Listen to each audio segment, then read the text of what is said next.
boy Mac with Stay Ready Boxing TV coming at you with some news you can use and another ringside views. And you know I got my co-host 503 Line with me. And we got a special guest in the building, Quinton Quick Draw Randall, aka Alpha Wolf. What's going down? What it is. Man, chilling. I see you on the road, moving, shaking and moving, shaking and grooving. What's going down? Man, shit, nothing much. Just pretty much getting out the gym. Shit, getting ready for my next fight. It's gonna be my biggest fight thus far. I mean, as a pro, So I'm fighting on Jamel card December 21st. I got a preliminary spot, so that's my TV action. So I gotta show my ass. I gotta represent for the H. Do you know who your opponent is yet? Nah, not yet. I should know by the end of the week.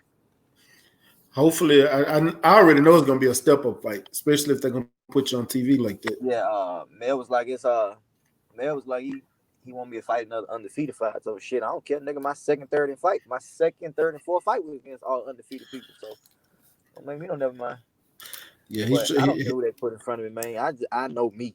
I know what I can do. I don't know what they can do. I don't care what they can do, but I know what I'm gonna do. Right on.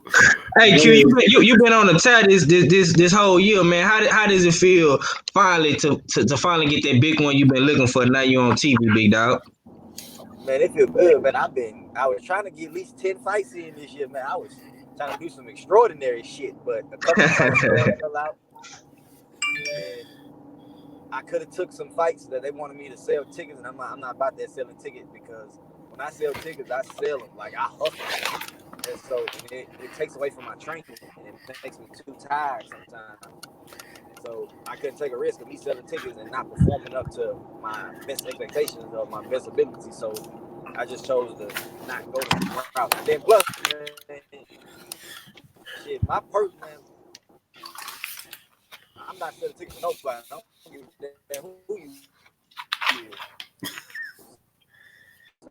Feel that telling you done got to that position now to where you getting put in position to win. So right now you're just trying to get your name known more or less than so much as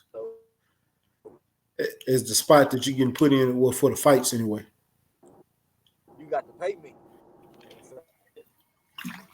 So I've been local for a long time, man. Hold on, you breaking? Hello.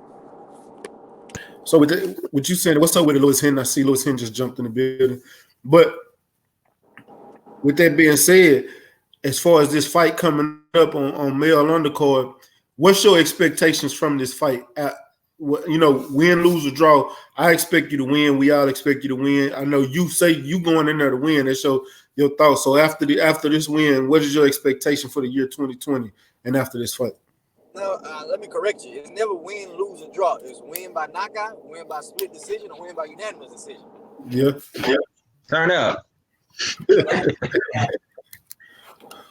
But I expect, bro, I'm gonna give it my all, bro. I'm gonna give it my best performance, because it has, like, my last fight was my best performance. It's supposed to be a step-up fight for me. I made it look like nothing. I didn't lose a round. I barely got touched. Hey, I didn't tell you after the fight, but I'm gonna go ahead and tell you now. Me being in the position I was in, that's why I named this thing Ringside Views. Where I was sitting at, I'm right here in his opponent's corner. He is over there in the ring. Q is beating him up. His trainers, instead of yelling out instructions for the fighter, they literally talking amongst each other, talking about, man, he's a standing target. He's just a standing punching bag. I don't know what he's going to do. He's just out there getting beat up. I'm listening to him talk, and I'm like, what kind of trainers are y'all? Your fighter, I heard, with a belt that he didn't even put on the line. He came out. He thought he was actually going to, like, he had the mindset. Let me put it like that. He had the mindset that he was going to beat me. But after I landed that first right hand, that was it. So, but like I said, I appreciate him taking the fight, though, man. We was a little trash talking at the end of the day, bro. I wasn't trying to hurt him outside of the ring. And I'm glad he walked out safely and out of harm's way, because he took a lot of punches. But for my next fight, I'm most definitely 100% gunning for a knockout. I'm not going to hunt for it, but I'm going to set it up beautifully, because I'm on TV. I'm probably gonna be fighting another undefeated fighter or a solid fighter, and so knocking him out on TV will look real good for my career, for my next fight. So yeah, like just expect the best quick draw you see thus far. My last fight was my best fight thus far. That was my first fight at 147 now, and I made the weight with ease. So, that was your first fight at 147? Yeah, all my fights been at 154 and 150. Like catch weights. Okay, because I thought you were, well, I remember you did fight that UFC fight at 154. And I thought that fight after that you went down to 147. Nah, that was my first one officially at 47. Okay. So you're officially a welterweight now. Yeah. Okay. So matter of fact, let's go back because I remember that was my first interview with you with that the UFC fighter. I can't even remember dude's name, but I think he went. You say Cassius who? Clayton. Okay, Cassius Clayton. And you say who was the fighter that he fought right after you and knocked him out? Bro, he didn't beat. Okay, since he fought me, he had like 5 fights. Everybody that he's fought has been undefeated. He's beat every last one of them. And these dudes 10-0, 12-0, 15-0. And he fought a dude on the zone. He really beat the dude, but they gave him a draw. You know, he was the underdog. Yeah. So, bro, he ain't lost a fight. I'm his only L. And he been beating like none but brothers too. He be whooping their ass. I mean, I guess they be underestimating him. And so, but dude, tough man. Like, dude, I'm a part of me want to fight him again because when I fought him the first time, like I said, I was coming off a lot of ticket sales. Like I was selling tickets the day of, and so my body would just woe out. Like I want to fight him again when I'm fresh. And oh yeah. And I'm gonna shut his ass out. But I like dude though. He's tough. And people be taking fights with him.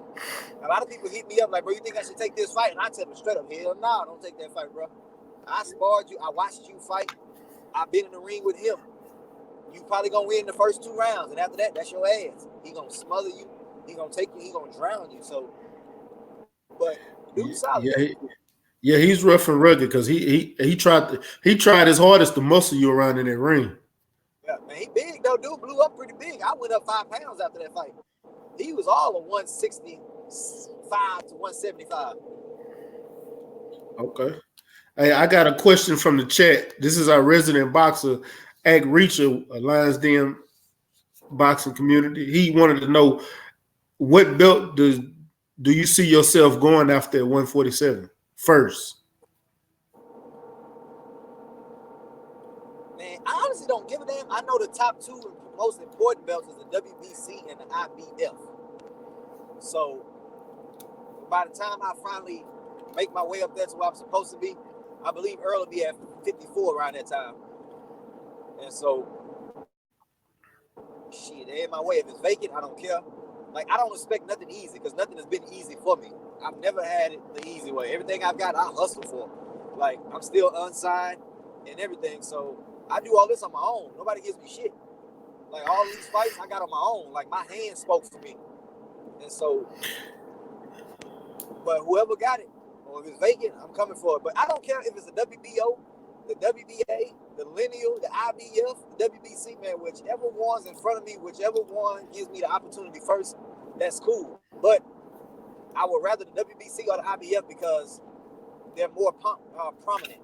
They got more, you got more clout with them, put it like that. Okay. And right now, that was his question, but let's go back. So what got you in boxing to begin with? Man, I was a kid. I stayed fighting. And so I was staying on the north side at the time, City Gas. I was staying in the villages.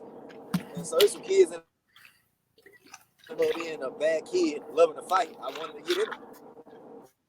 And so I decided to get in with a dude that was 3 years older than me. I'm 12. This dude must be about 15. And I'm giving him hell. Well, he must have hit me with a haymaker, boy, that had my hair ringing. And ever since then, I just wanted to fight. I was like, man, yeah. I just wanted to box. So you a north side, baby Q. That's what you telling me, man. What school did you go to on the north side, man? I went to A.G. Hilliard because I was in Greenspoint at one point, and then I went to East. Okay, you went to Hilliard. Yeah, then I You went say to, City Gas? Did you go? Did you go to Elmo? Nah, I went to Cal. BC Elmo and City Gas. I went to East Houston. East Houston. Okay, got you. After I love Yeah. A.G. Hilliard because A.G. Hilliard right there on Northway side. I went to A.G. Hilliard. After I went to A.G. Hilliard, I went to East Houston, and then my mama moved from over there, and then I went to C.E. King. Got you. Okay. Yeah, man. So you from my side of town, man. See, so you was all over the north side at one point in time growing up. I'm a north side nigga at heart. I like that, man. Well, let me ask you this, Big Q, man. It seems like you and your team made a consistent effort to get you all these fights, man. You've been active as hell, bro. Like, was that a goal coming into 2019, and now you at where you at? Yeah, we had to. I'm 29 years old, so I don't have time to play. I don't have time. I don't have time to play with nobody or take fights every 3 months. Nah, it ain't gonna be like that for me. So, like I said, I was pushing for 10 fights this year, but I'm only gonna end up with 7, which is cool. But next year I'm pushing for another. Next year I'm pushing for 7 to 10 again. So I'm trying to get in that. I'm trying to get in that top 15, top 10 rankings by the end of next year. I want to be prospect of the year next year. I think you should be prospect of the year this year. To be honest with you, And you fighting at welterweight, right? Yeah. He's Okay. So what would you describe your style to be? You know what I'm saying? What type of fighter are you? What's your prototype? I'm a boxer. Don't get me wrong. I can hit with the best of them, but I never look for. I love fighting. I love to challenge myself as the rounds go on and see how I progress during the fight. If the knockout comes, it comes, but I never look for it. I love boxing.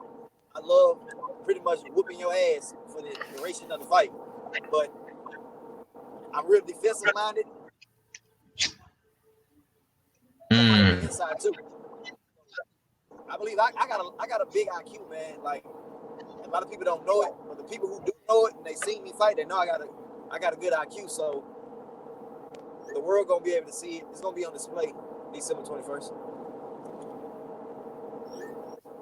Okay, I'm gonna be looking forward to it, and definitely looking forward to that on December 21st. Man, so let's go back to your Olympic. So how did you get involved with the Olympics? Who got you in position to get ready and to get involved with the Olympic trials and to train with those cats up there? I got myself in that position because at the time, wasn't nobody backing me up because I had an injury. Like, I was fighting with a chipped bone in my left elbow, which is my jab arm, and it was like 6 inches shorter than my right, so I couldn't get full extension on it, and so it was always hurting during fights, and it was hurting bad. So I didn't have nobody who really wanted to just take me to nationals, and I'm telling everybody, I'm like, man, look, trust me, I'm gonna win it. Just ride with me. There weren't too many people who wanted to, if not none at all. I left my trainer at the time because they didn't want to ride with me. So I go out there with James Johnson because he had a fighter going out there, and he was gonna ride with me regardless. He just believed in me. Yeah, shout out to Coach Johnson. I went out there, I won nationals, and you understand, bro? I got myself in everything I do. I told my trainer at the time because they wanted me to go pro. They were like, we're gonna go pro, we're gonna get you enough fights that we'll pay for your surgery for your arm. I say, but we didn't have nobody backing me up at the time. I'm 20, at the time I was 27. We ain't had nobody 26. Wasn't nobody backing me. So I was like, how the hell we gonna pay for surgery? Like, I'm not gonna be making a lot of money in these fights. And so I didn't have insurance. So I was like, look, this is what I'm gonna do.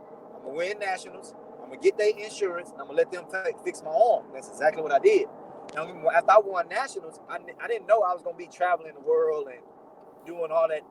I didn't know my son would pass. Like, it was a whole bunch of stuff that I didn't factor in. I would have never even imagined. So, with that being said, you understand, bro? As when I first started boxing, and up until now to my pro fights, bro, I set up every last one of my fights. And now if I'm in a tournament, I'm in a tournament. I can't do nothing about that. But I enter the tournaments on my tail. I tell my coach, look, we fight here. Or I tell my coach, hey, we got to fight this Saturday at this local show or a smoker. Like all my pro fights, I call for next fight up. I call for us. Hey man, put me on that card. Tell such and such find me an opponent. I don't care who it is. They were like, all right, cool. I told Mel after I sparred him, I said, man, put me on your card, bro. You can give me an undefeated fighter. I'm gonna do my thing. He gave me an undefeated fighter, and I flushed him all 4 rounds. So I did all this on my own, bro. I just speak it. I just tell him, man, look, put me on the card. I'm gonna do my thing. And so I speak it all into existence. I do it on my own. Like I said, I'm still unsigned, but all that's gonna change real soon. So shout out to my boy. But you say shout out to who? You kind of went in out. Trent Williams. Okay, Trent Williams. Okay. So left tackle for the Washington Redskins. That's my boy right there. So we got some big plans.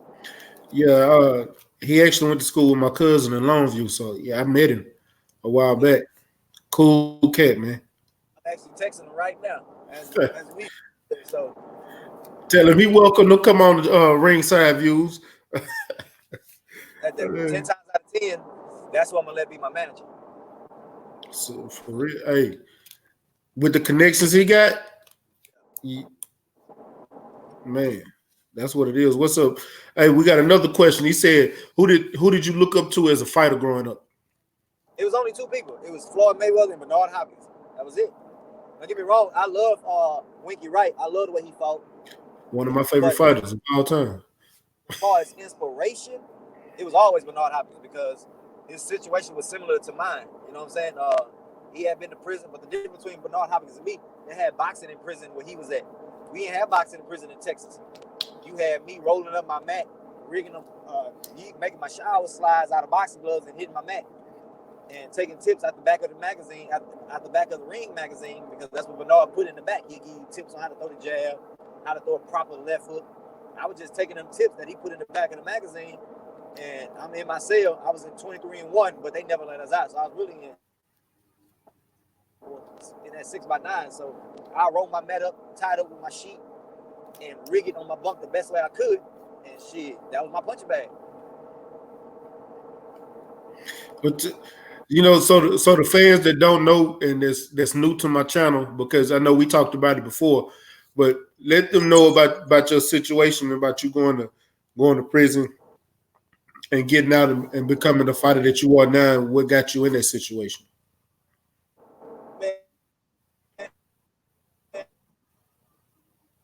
That I've done it, but so I had to go take a seat. So shit, I got a 3-year sentence, which I was blessed. Don't get me wrong. At the time, I was hurt to have that 3 years. But once I got in that cell and I got to sit down and think, I was like, bro, this 3 years supposed to be 33 years for all the shit you was doing. You just got caught for the slightest one. So I took that as a blessing. I couldn't cry about my time no more. I had to man up. I sat down and got my mind right. I knew exactly what I wanted to do when I got out of prison. There was no ifs, ands, and buts about it. Because I've always wanted to be a boxer since I was a kid. But I stayed in the streets so much. When the streets call, I came running. And shit, I learned the hard way. The streets don't love nobody. So once I got out, I went to the gym. Shit, I never looked back. Damn. And I'm glad you're not in that situation no more, because, you know, growing up in the city, hell, growing up in Texas, period, you know, we all get ourselves put in that situation. I got blessed to not even make it that far to prison. You know what I'm saying? I got lucky too many times. But just to see you just get put in that situation and to come out and to do what you're doing is a big inspiration, especially to the kids. Do you ever go in and talk to the kids nowadays about some of the things that's transpired in your past? I went to one juvenile in Fort Bend. I'm supposed to go to one in Harris County. Like, I'm writing up a speech, and I got to give them the speech, and they got to review it before they let me do it. And I just been so busy, I ain't got a chance to write it yet. But I got to connect with a woman that does it all the time. Like, I think she actually works there. So I ran into her on Instagram, and I messaged her. And so she said she can give me the art, she can get me in there. So I just got to write my speech up. But I'm looking to do that real heavy. Like, I want to do the youth, the juveniles, but I also want to do the ones that's in prison too, because a lot of the ones that's in juvenile already are headed to prison. They already gonna get their time. I can save some of it. I can't save all of them. But Yeah. it's different. Like it's different from someone that's in prison that don't know what they're gonna do when they get out.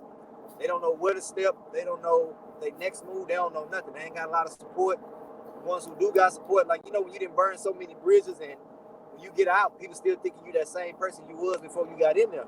Not knowing that, man, you understood your flaws and you trying to atone for them, but it's hard to atone for them when nobody will give you a chance to show them. So Yeah. And that's real. A lot of times that is the problem with our youth right now. Once they mess up one time, don't nobody want to give them a second chance. And it ain't just like that with our youth. It's like that. It just human nature anyway. It's hard to give that person a second chance. You have a few of us that don't mind. I believe everybody deserves a second, third, and fourth chance. But you only get so many chances with, you know. Hey, Q, man, I want to ask you about 55 Strong, man. I know you kind of mentioned it a little bit, you know what I'm saying, about your son passing away, man. What does that mean to you, man, as motivation and as a fighter, man? And why do you rep 55 so hard, bro? Man, I said it a few times, man. 55 Strong is a lifestyle for me. That's my son's football number, and Right. my son was a tough kid, so in 3 days he was in the hospital fighting for his life. I know he fought the best way he could, as hard as he could, but at the end of the day, God made the decision, so I finally accepted it, and don't understand. You never understand it, but you can just accept it the best way you can. But 55 Strong is a lifestyle, man. It ain't nothing grimy about it. Ain't nothing sleazy about it. It's about being the best version of yourself, and you ain't got to be no superstar. You just a 9-to-5 working dude every day that does right by your family. You provide, you 55 Strong. If you a single mother and you taking care of your kids, struggling to make ends meet, and you ain't complaining about it, even if you argue, you still 55 Strong. Like for every fighter out there who got a dream and everybody go through trials and tribulations. It's a struggle for everybody every day. But if you don't give up and you tap in to that strength you got, because everybody got it. It's just if you know how to wield it, you 55 Strong. So it's about doing right by people, keeping God first. Man, it's a whole lifestyle. So when I say 55 Strong, when I say that, it's coming from the deepest place in my heart, like, because I don't never post a status without. Right. Yeah, man. I like that, bro. I like that, man. I like that. With that being said, man, go ahead, bro. No, go ahead, because I was going to. Ak had a question for him. He wanted to know what was your best punch. He's a fighter himself. Oh, okay, yeah. My best punch is my jab. I got a hell of a jab, like, and I know how to use it to my full range. But I love my jab. My jab is my best tool. Don't get me wrong. Every fighter jab should be their best tool, but I got a hell of a straight right. So I would have to say either my jab or my straight right. Yep. Okay. So what was you gonna ask? I want to ask Q. You got the whole Wolfpack thing going, man. You say you're gonna be a prospect by 2020. You want to be a prospect, man. What? KK, get out of here with that. What fighter do you see yourself going after at welterweight, man? Like who do you see who do you see yourself fighting in 2020, man? What's the name you want? In 2020, I want Brian Sabalo because we 1-1 against each other in the amateurs. We got to break that tie. Okay. I know you remember my partner, legendary Top Cat, who always with me at the fights. He just jumped in. What's up, bro? What's up? What's up with it, Q? And he said, I know you remember Q. Yeah, man. Hey, man. Yeah, turn up one time, man. Goddamn, man. It's cold in the motherfucker. I hear you out there in them streets, man. I know it's hawk out there. And he in that Jeep, too? Man, it's cold in the motherfucker in Houston right now. Man, I swear to God it is. Hey, Q, I got a question, man, because this is for all of my Muslim brothers out there and a couple of Muslim fighters, one of them in the chat. When you was going through Ramadan and you had to train for that Clay Collier fight, how hard was that to train during Ramadan? I didn't fast because when you have work-related issues, if I'm going through what I'm going through, you don't have to. Like, you can choose to participate or not, but if you don't it's not like you just said F it. I'm not doing it because of such and such. Like there's little stipulations to it. So I couldn't afford to do Ramadan because, if I'm training the way I train, I didn't have nobody else gonna train me at night. If I'm training the way I train, I gotta eat 3-4 times a day, really 5 times a day. Yeah. And the reason I asked you, because I know at the same time, J-Rock Williams did the same thing, but he actually went through the Ramadan while he was training. That's a strong brother. And went out there, yeah, and then he went out there and won a championship against Jerry Hurt. But J-Rock's situation different from mine, because J-Rock already a millionaire, so he can have his team training him at night. Yeah. He can have, like, my coach is still working. Like, I ain't got that type of resources. I ain't got that type of funds. Like, you see what I'm saying? To do it the way he done it, because like J-Rock said, he was a millionaire before he even won them titles. So when you got money like that and you got resources, you got money create opportunities for you to do more stuff. You can train at night. You can train throughout the night and sleep all day because you can pay your team, because your coach is not working, they working for you. But my coach got to still work and provide for their family. So I just didn't have that luxury at the time.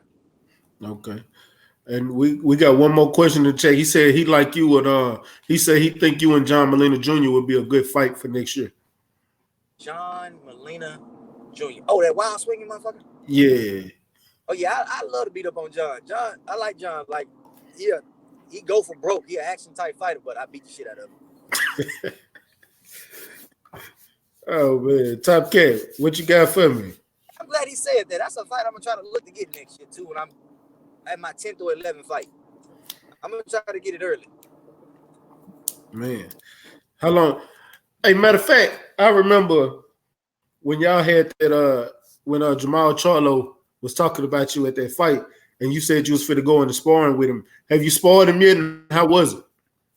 No, I never sparred Jamal. Jamal kind of, I don't really spar big dudes. I ain't gonna say a lie to you. Yeah. Just for the simple fact that, like, wrestling with them, you can hurt yourself, like your shoulder or anything like that. So I don't really be sparring big dudes. Like, the most I spar is up to like 165, but Maul walk around them at 190 something. Yeah, and that's a big motherfucker. I tell people all the time, he my size when he ain't training. Maul a big dude. I never spar Maul, and I'm 10 times out of 10, I never will. But I spar 10 times out of 10. Yeah, I never will. Hey, December the 7th, you going down to Lake Charles for the trials? Hell yeah, my whole team out there. I got to go. Like, those my bros. I got to go support every last one of them. Yeah, turn up one time, man. I see Tiger came through in the clutch the other day, man, a couple of days ago. He would. Tiger not finna lose, bro. Only reason Tiger didn't make the weight in his own city because his body was just tired. He said he was exhausted from all that training. But Tiger bad. That's my little bro.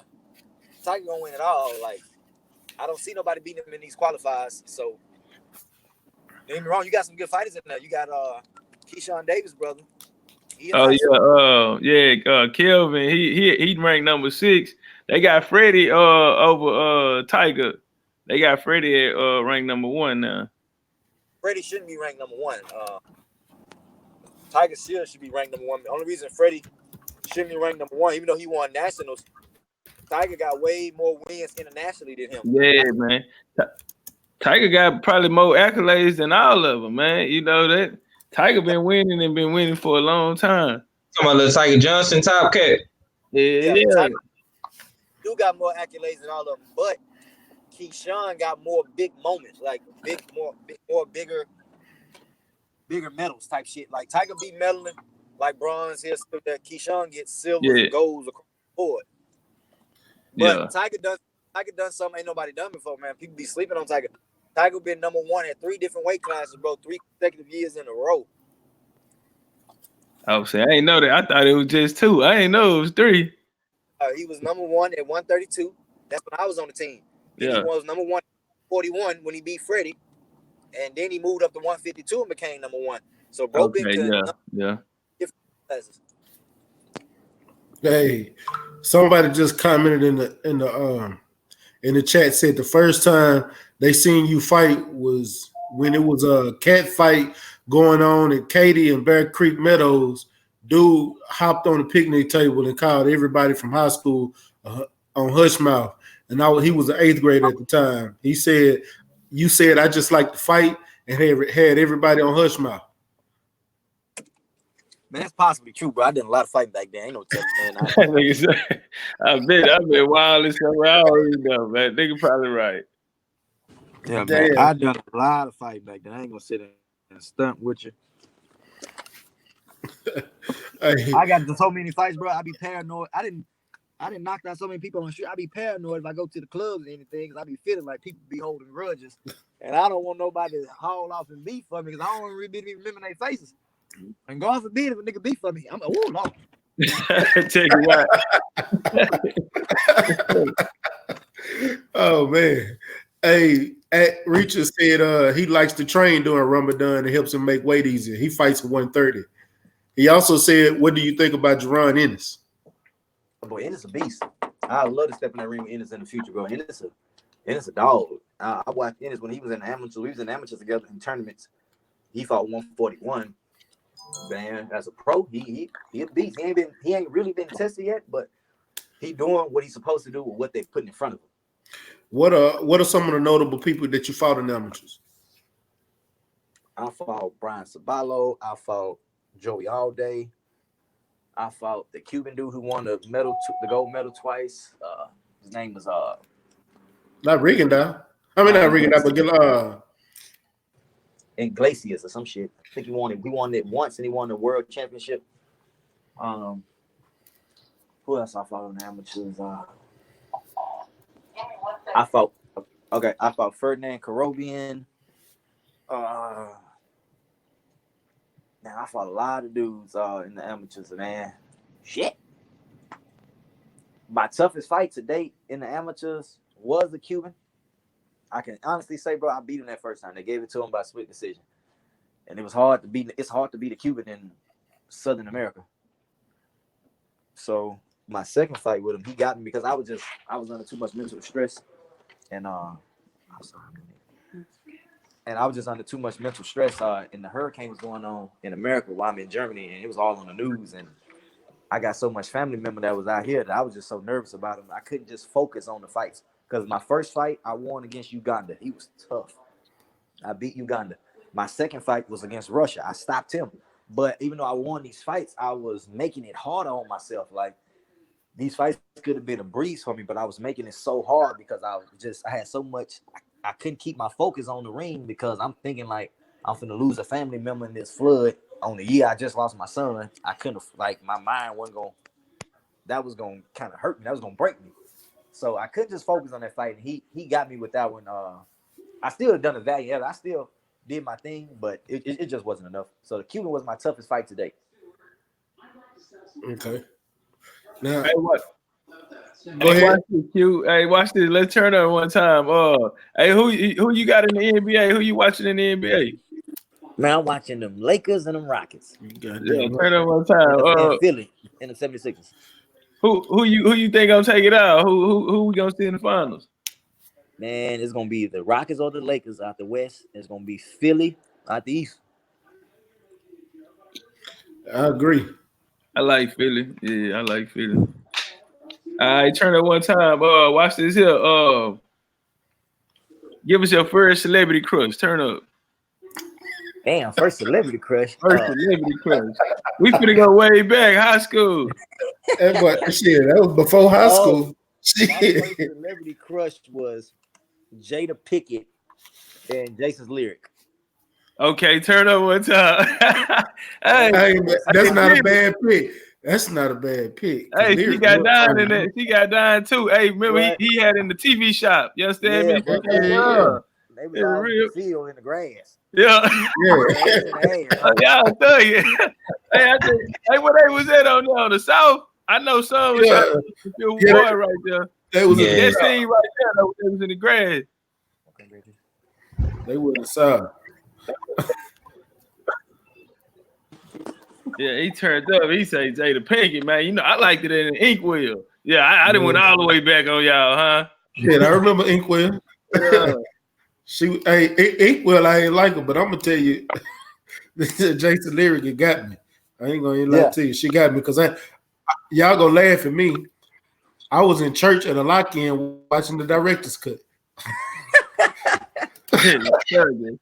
Thug it. Hey, watch this. Hey, what you jamming? What you turning up to when you're in the gym? When you getting focused? What gets you in your mode? Bro, I listen to everything. I ain't gonna lie, bro. I can listen to blues and get in the mode, bro. I'm self-motivated. I can listen to blues. I can listen to rap, R&B. It don't matter, bro. Like, when I say I'm self-motivated, I'm self-motivated. I don't even need music half the time. Matter of fact, talking about music and you singing to your dogs. Yeah, I remember that clip. That's my baby Sasha. Man, how many dogs you currently got at the time? I got 5 now, bro. So what are you starting your own kennel? Yeah, I already started my kennel. 55 strong bully camp. Okay. And so what's your breed? What are you pockets? No, all XL bullies, XLs and XXLs. Okay, 100 pounds plus. Yeah, 100-pound plus. Big Oh yeah, boys. them motherfuckers big, man. I'll be scared. I'm telling you right now, I ain't getting out the car, nothing, man. I ain't tripping. That's what I had. My last dog was an XL. Yeah. It was huge, man. Monsters, man. Yeah, I love them. They my kids. Like, since I ain't got kids right now, so I treat them. Yeah. Hey, watch this here too, Q. Hey, man, you gotta get Troy down here, man. When I first interviewed Troy, man, he was like, "Man, I always wanted to come to Houston, man."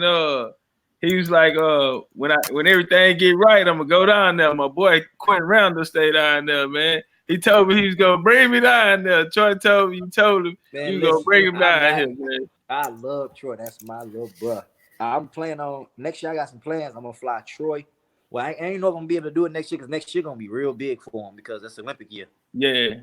So they're gonna be pedal to the metal, and so they probably ain't gonna have too much free time. But I plan on bringing my whole squad out here. Duke, I know Duke got his daughter, so I got to catch him at a good time. I got to bring Duke, Troy, Tiger, Freddie already down here, and yeah, like I plan on bringing them all here to the H. And so Jared already be out here. Shakur be out here a lot too, because you know they signed with Jay Prince. Yeah. So have you been over to the new gym yet? No, I ain't been over there yet. I know Coach Forrest said he started Monday. Talking to him, was Saturday was the last day that Savannah was open? Yeah. Hey Q, I seen you posted on the gram earlier. You was looking for some work, man. So how are you preparing for this fight leading up? You know what I'm saying until December or whatever, man. Like, but you say you don't got no opponent. So what you doing? Like, what's your regimen? Like, you know what I'm saying, day to day. No, that's sparring one for me because I said light heavyweight or cruiserweight. I told you I don't spar that big. That's for my boy Big 8, Adrian Taylor from Dallas. Oh okay. Yeah, Big Monster. Yeah, he needed somebody he can bang with. But me, I got sparring partners at the gym. Like I take it as it's a fight, bro. I'm preparing like it's a fight.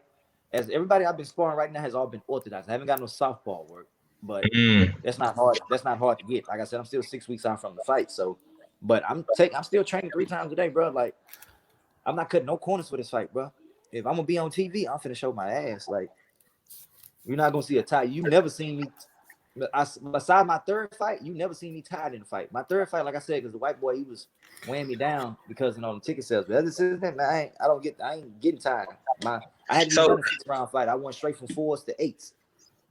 You say Mel and them are already saying they trying to put you in there with somebody that's undefeated. You know what I'm saying? Do you feeling the pressure this time around, bro? Hell no.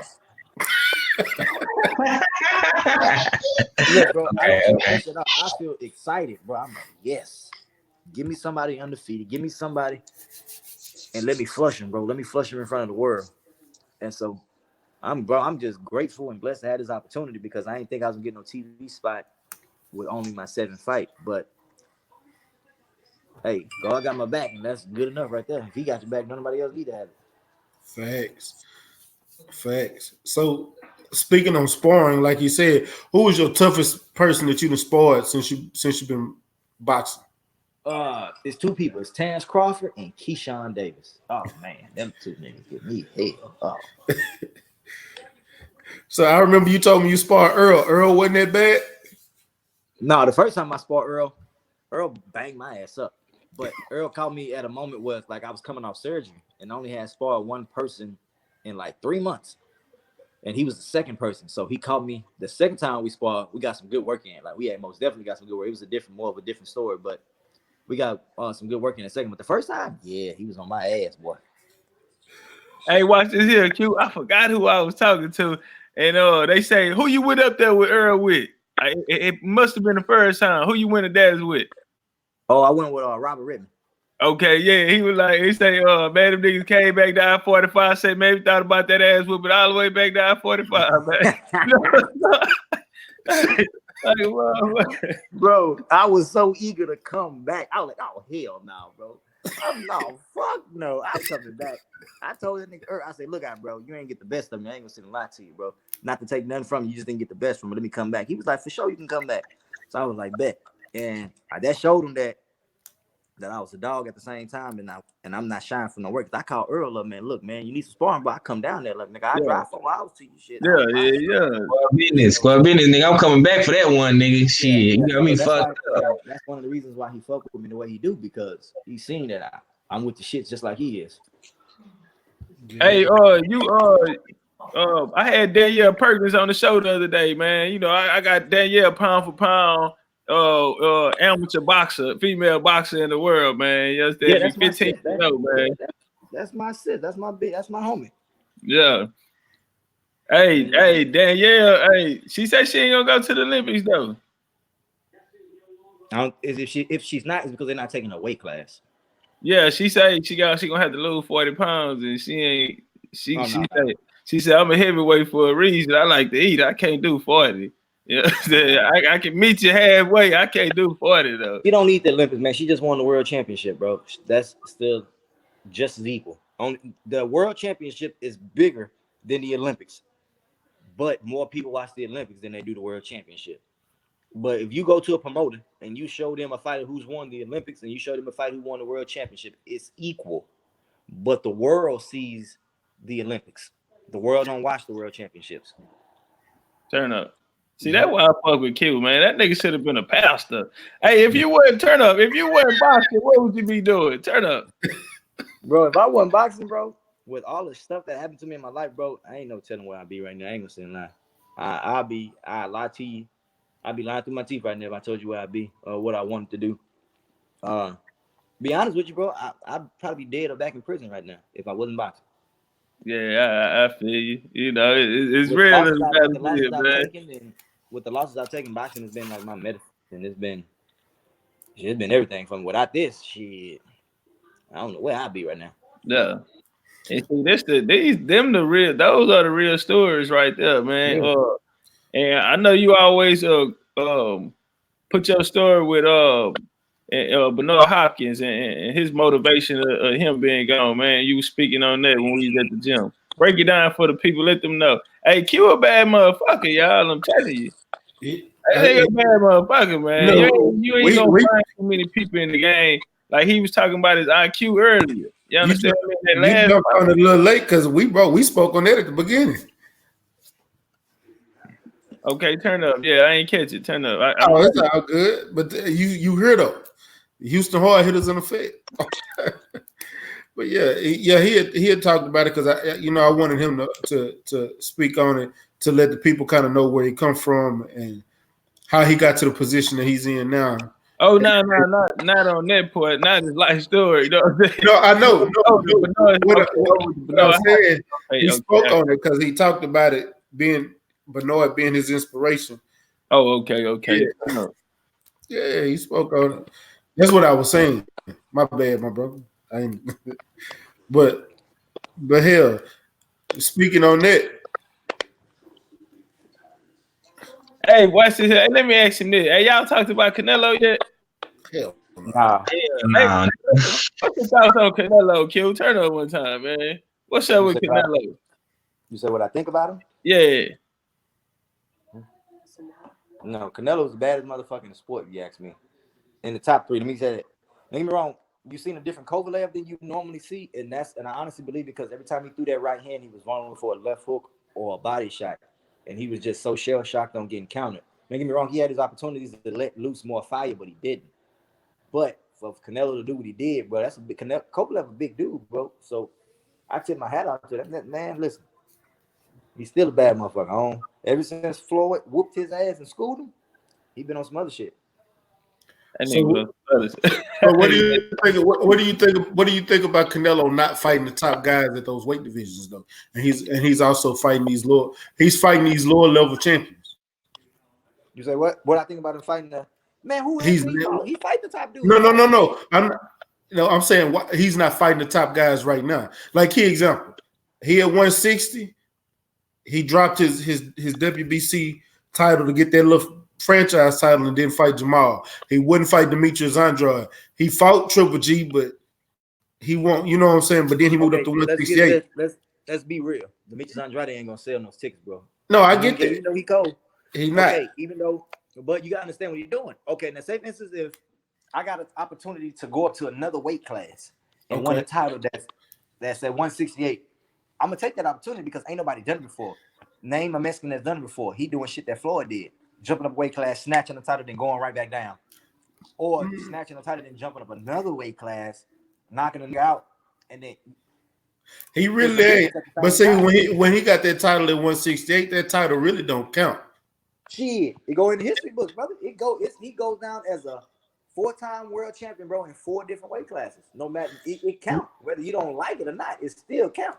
No, I'm not saying I don't like it. I'm looking at it as the WBA regular title, and then you got the WBA super title. The super title is the champion that's recognized as the champion. The regular title is not recognized as the champion. Because if that was the case, then we'd be recognizing who is the regular title at welterweight right now? Because no, Manny Pacquiao was the regular before he fought Keith Thurman. He got both of them, but we be recognizing more of people that hold the regular titles. He got a matter of fact, Mario Barrios holds the regular title at 140, but he got not a world championship. He's a title holder, but not a world champion at that weight class. So, but at the same time, it's still 4 titles in 4 different weight classes, bro. That's still something. That's still when you make history, you can chase history or you can chase other shit. The man chasing history. You can chase history or you can chase supremacy. Yeah. So you can do one and then come back for the other.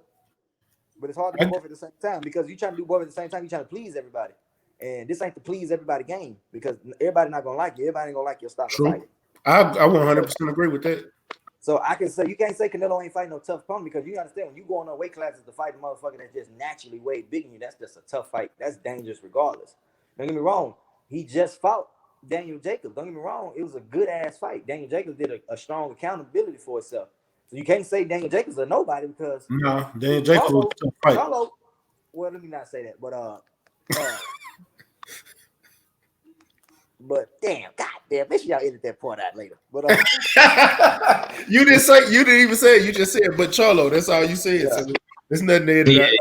But Canelo fighting Charlo, I don't think Canelo wants that smoke right now against Charlo because he's a big dude. Don't get me wrong, but man, listen. In due time, it's all gonna happen in due time because the man he's fighting everybody that you want him to fight. He's just doing it when he's ready, not when you want him to.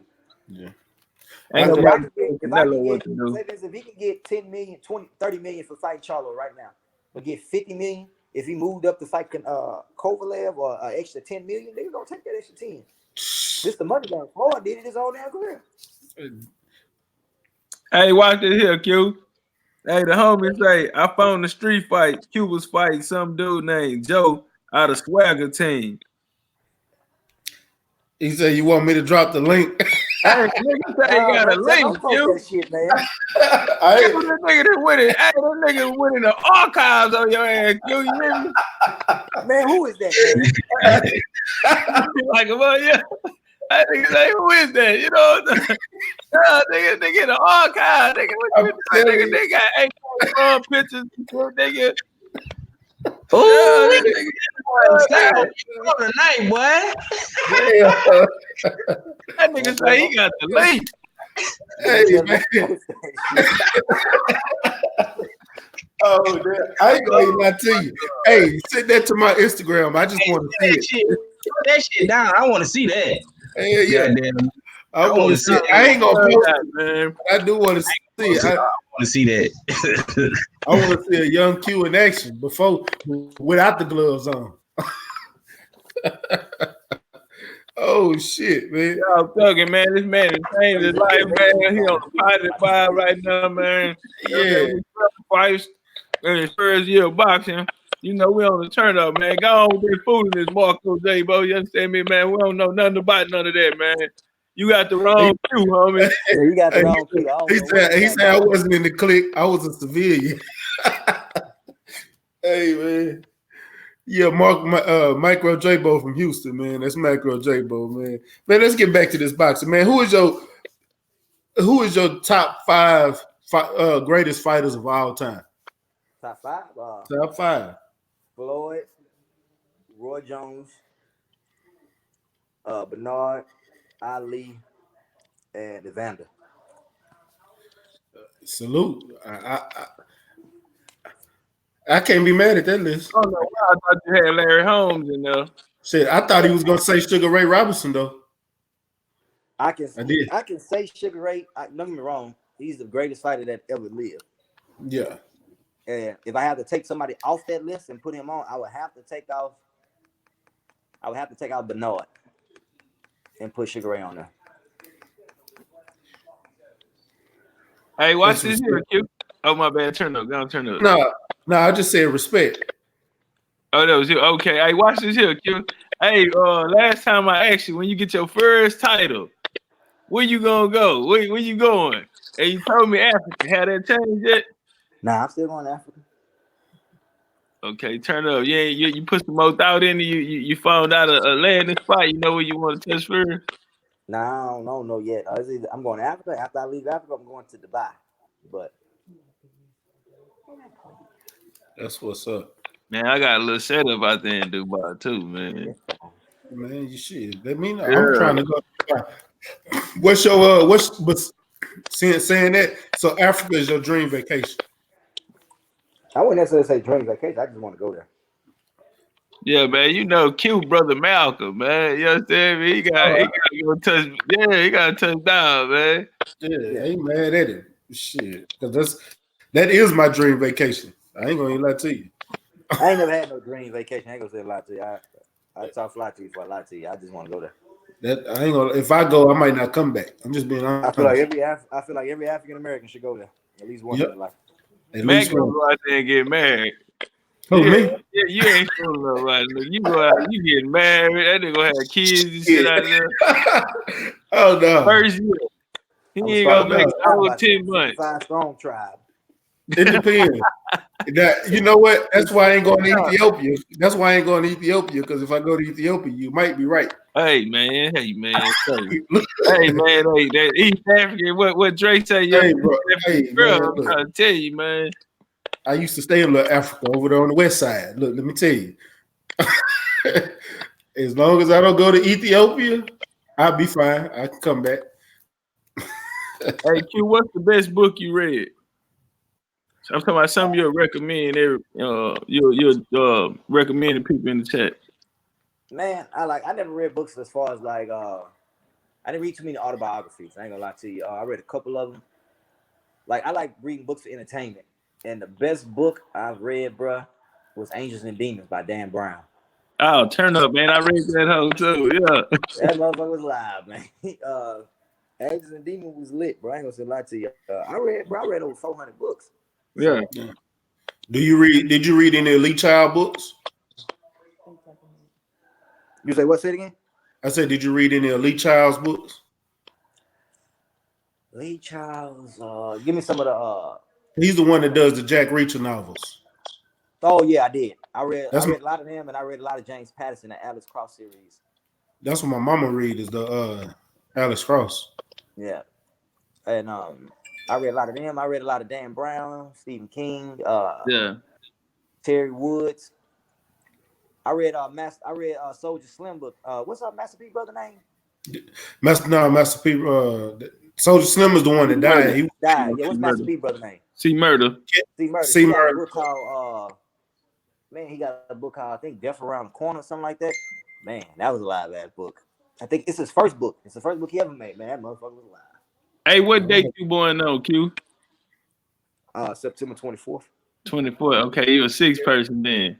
You familiar with numerology? Nah, my life path sign is a 7. Okay, a 7. Hey, hey, man, say less. You know what I'm saying? Cause look, either you was gonna be born on the 7th, the 16th, or the 25th, right? Cause I knew it was a 7 somewhere in there. You know what I'm saying? So I knew it was a 7 somewhere in there. So you said life path, so that make more sense. You understand me? So your life path, you really man, it's gonna be a road with just you. So when you say you self motivated, then that right there stand out. So you saying a lot of things. I kept picking up the 7 energy on you. You know what I'm saying? That's why I asked you that. Yeah, mine's a 7. Well, I'm telling you, Type Cat gonna teach me this numerology shit. Hey, Junior on it. Junior got his books over there. He ain't said that to nobody. Junior over there on the books. Say, man, I was actually looking up on Amazon about to grab me one the other day. They even had one for beginners. I'm like, nah, I need another one. Y'all go ahead and ask me a few more questions. I gotta wrap it up because I gotta all right. Well, I tell you what, Q, because I know you're gonna have to get off. Do you got anything for any of these fighters that might be listening? Any positive words or any motivational tools you could tell them to help them out with their career? I'm gonna tell you, like I always tell you, the first time I talk to you, man, God is good all the time. No matter if you're going through it, man. You may be going through a situation where you feel like you're the only person. Ain't nobody got your back. Things are hard. You're struggling with this. You're struggling with that. For every 10 steps you take forward, it's 12 steps backwards. Man, but keep striding. Keep striding. Only the strong survive, and the meek shall inherit the earth. So, with that being said, keep going, man. It can't rain forever because it never do. And so, already. Don't never let a situation break you. Keep going. Keep fighting. And in this sport of boxing, man, do not play with this shit. You can die. Niggas dying in the ring like clockwork this year. Niggas is dying in sparring with 16-ounce gloves on, bro. Do not play with this shit. If you're not going to give it 110%, do not get your ass in that ring. Do not play with this. Stop sparring niggas that you know that in your category. That's so much. I understand you want to get better, but it's levels to this shit. Build yourself up to it. And don't be one of them fools who think since you was fighting good on the street that you can just come in the ring and be glory. No, you can't. It's levels to it. You got to perfect your craft. So don't play with this sport. Stay disciplined. Do right by people. Love yourself. And sometimes you got to be selfish in the sport to where you can't please everybody. Because pleasing everybody in this sport and not pleasing yourself, doing what you need to do for yourself will get you knocked out. Will get you flatlined. Get you put on a motherfucking YouTube video. And so don't let that happen to you. And shit, with that being said, shit, 55 strong. Man. Hey, okay, now go and turn it. I ain't even gonna let. I'm gonna let him go ahead and drop the mic and leave that motherfucker smoking, man. Yeah, man, for real, man. Hey, I'm gonna put that hoe back in my pocket, man. I ask you next time I see you. Yeah, we gonna do it again. Matter of fact, I want you to come back on after your fight if that's cool. Nah, for sure. You know I got you. Already, man. So, hey, drop your social media so they can go follow you after this, man. You know, my Instagram, my Snapchat is the same. It's quickdraw_P4P. For those who don't know what P4P mean, that means pound for pound. My Facebook, I'm already at 5,000 friends, but you can send it to me anyway. I'm gonna turn it into a fan page. It's Quinton Alpha Wolf Randall. Yeah. You can follow him. Just click the follow button. Yeah. Man, and I appreciate you jumping on, man, and blessing me. I know it was last minute, but you came through in the clutch for your boy. You know, I appreciate you always looking out for me, man.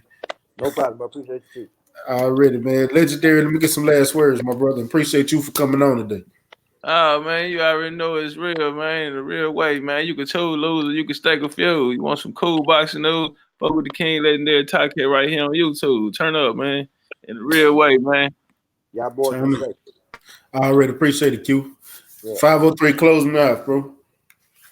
Hey, man, and just like that, man, this has been another ringside view, man, with the Houston Hard Hitters, man.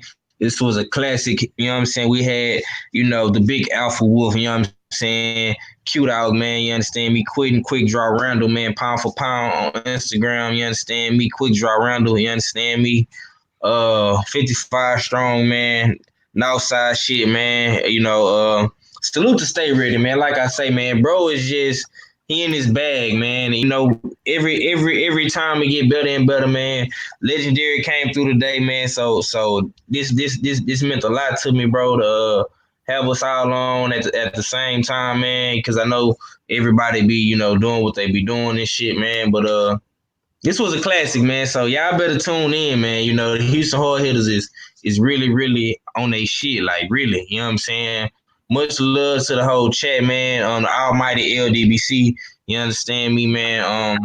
We gonna be back probably tomorrow. Hopefully we go live, man. Be on the lookout for me, man. I'm gonna have more content dropping. Be on the lookout for my brother. Stay ready, legendary top cats. You understand me, man? Yeah, man. And it's just like that, man. H time for real, man. Yeah. Salute to you, 503, man. Appreciate you, legendary top cat, man. Big shout out to Quinton Quick Draw Randall, aka the Alpha Wolf, for jumping on with me tonight, man. I know it was last minute, but he came through and blessed the role with a great interview, man. Like I said, every Tuesday, I'm gonna try to have a fighter on, a coach on, a trainer, somebody coming through and talking to him about the sweet science of the sport and about what they're doing in this game, man. Shout out to the almighty LDBC. That's Lions Den boxing community. If you didn't know, now you know. Man, shout out to New Media.